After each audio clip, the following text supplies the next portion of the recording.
make a determination about whether or not you should be concerned with lead in the soil.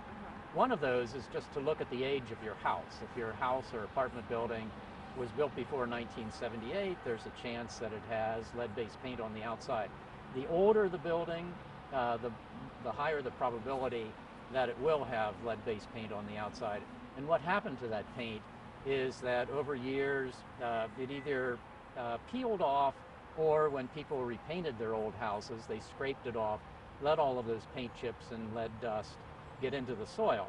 So if you have an older house, try to plan your garden or locate your garden away from the house. The highest concentrations of lead that you will have in the yard will be immediately adjacent to the house.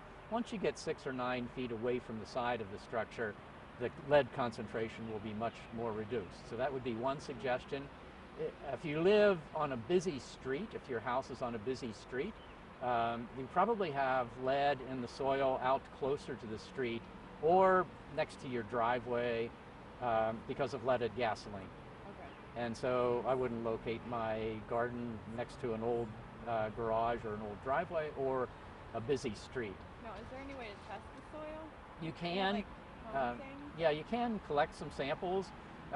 Actually, somebody could go to the Ohio Department of Health, their website. They have a page devoted to childhood lead poisoning prevention.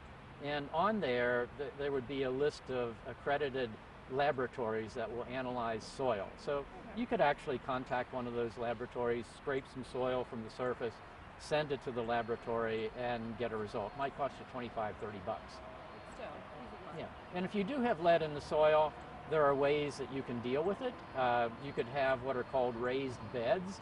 You could get some timbers, put a couple timbers around an area, get some soil from one of the local distributors, and put 6 or 8 inches of soil on top of the contaminated soil.